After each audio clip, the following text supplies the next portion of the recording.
አሰላሙ አሌይኩም ወራህመቱላህ።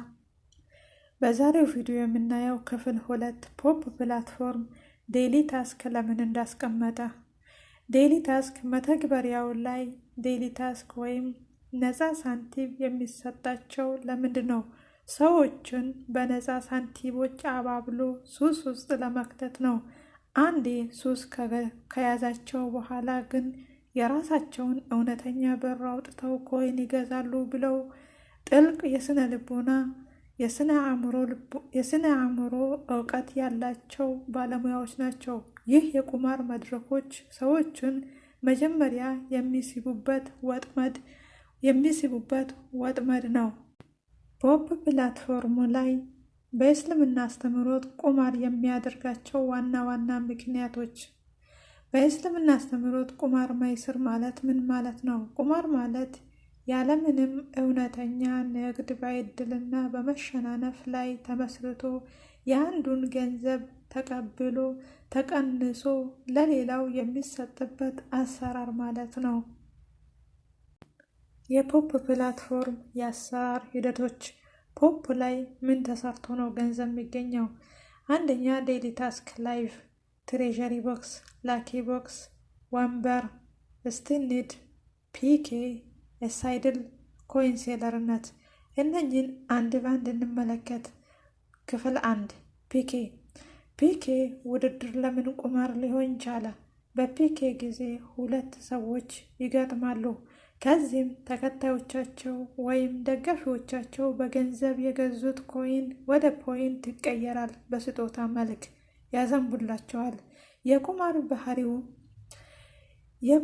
የቁማር ባህሪው ቀመር። በእስልምና ቁማር መይስር የሚባል አንዱ ሲያተርፍ ሌላው ያለምንም ተጨባጭ ምክንያት የሚከስርበት ወይም የሚሸነፍበት አሰራር ነው። በፒኬ ጊዜ የሁለቱም ወገኖች ደጋፊዎች እውነተኛ ገንዘባቸውን አውጥተው ኮይን ይወራወራሉ። የተሸነፈው ሰው ደጋፊዎቹ የረጩትን ገንዘብ ዝም ብሎ ይበላሻል፣ ዋጋ ያጣል። አሸናፊውና መተግበሪያው ይከፋፈሉታል። ይህ የሰዎችን ገንዘብ በከንቱ መብላት አክሉል አምዋሊ ቢልባጥል በመባል የቁማር መልክ ይይዛል። ሌላኛው ደግሞ በስሜት ሰዎችን መበዝበዝ። ውድድሩ ላይ ሰዎችን በጭፍን ስሜትና በትዕቢት ውስጥ በመክተት እገሌ መሸነፍ የለበትም በሚል እልህ የሰዎችን እውነተኛ ገንዘባቸው እንዲያጠፉ ስለሚያደርግ የተከለከለ ይሆናል። ክፍል 2 ስቲኒድ አሰራር። ስቲኒድ አሰራር ከ210,000 ኮይን ጀምሮ የሚሰራው የአሰራር ሂደት ነው የምናየው። ከ210,000 ፖይንት ገቢ ስታደርጉ ለሳምንት የሚሆን 7,000 ፖይንት ሰጣችኋለሁ የሚል አሰራር በእስልምና ፋይናንስ ሕግ ሪባ ወለድ እና ገራገር አጠራጣሪ የማጭበርበሪያ ውል ውስጥ ይመደባል። ገንዘብን በገንዘብ መግዛት ሪባ። እርሶ 210,000 ፖይንት እንዲያስገቡ የሚጠይቁት መተግበሪያውና ወይም ኤጀንሲው የራሱን ትርፍ ካረጋገጠ በኋላ ገንዘብ ሰጥቶ ፖይንት አስገብቶ በምላሹ ከተወሰኑ ቀናት በኋላ የተረጋገጠ ተጨማሪ ገንዘብ 7,000 ፖይንት እሰጣችኋለሁ ማለት ልክ እንደ ባንክ ውስጥ ብር አስቀምጦ ወለድ እንደ መቀበል ያህል ነው የሚቆጠረው። የታማኝነት ማጣት፣ ቁማር መሰል ስምምነት። ይህ አሰራር ሰዎች ሁልጊዜ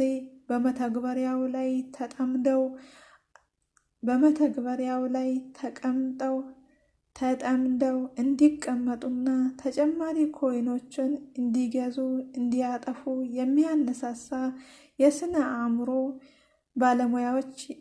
ልቦና ባለሙያዎች የዘረጉት ወጥመድ ነው። ይኸው ደግሞ ጋምብል ነው። ጋምብል የሚለው ቃሉ ራሱ በእንግሊዝኛ ቁማር ማለት ነው። መተግበሪያዎቹ ላይ ጋምብሊንግ ጌም ወይም ጋምብሊንግ ተብለው የሚጠሩ በሙሉ በቀጥታ ቁማር ስለሆኑ በእስልምና አስተምህሮት ፍጹም ሐራም የተከለከሉ ናቸው። በፖፕ ላይቭም ሆነ በሌሎች መተግበሪያዎች ላይ ያሉ እንደነዚህ ጌሞች ለምሳሌ ሳንቲም ወይም ፖይንት አስይዘው የሚጫወቱ እድል ላይ የተመሰረተ ጨዋታ ሐራም የሚደረግባቸው ዋና ዋና ምክንያቶች የሚከተሉት ናቸው። የቁማር መይስር ሕግ መኖሩ። በእስልምና ሕግ ቁማር የሚባለው አንድ ሰው ያለምንም ድካም ወይም ሕጋዊ ንግድ በእድል ላይ ብቻ ተመስርቶ የሌላውን ሰው ገንዘብ የሚበላ ወይም የራሱን የሚያጣበት ጨዋታ ነው። በእነዚህ ጋምብል ጌም ላይ የተወሰነ ኮይን ፖይንት ያስይዛሉ። ካሸነፉ የሌሎቹን ማለትም የፕላትፎርሙን ይወስዳሉ። ከተሸነፉ ደግሞ የራሳቸውን ኮይን ይበላሉ። ይህ ደግሞ ቁማር ዋና ማሳያ ነው። የሰዎቹን ገንዘብ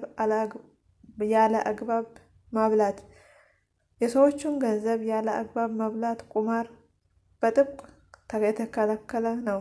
ጨዋታው የተሰሩ መተግበሪያው ላይ ጨዋታውን ያዘጋጀው አካል ሁል ጊዜ እንዲያተርፍ፣ ተጫዋቾቹ ግን አብዛኛውን ጊዜ እንዲከስሩ ተደርጎ በኮምፒውተር አልጎሪዝም ስለሚሆን የሰዎቹን ገንዘብ መበዝበዣ መንገዶች ናቸው። ሰዎቹን ሱስ ውስጥ ማክተት። እነዚህ ጨዋታዎች አሁን በጣም በሚቀጥለው አሸንፋለሁ የሚል የሱስ ስሜት ውስጥ ስለሚያስገቡ ሰዎች ያለውን ንብረት ገንዘብ በሙሉ እስኪያጠፋ ድረስ ይፈታተኑታል። ከዚህም ባለፈ ሰዓትና ዲንን ያቃጥላል።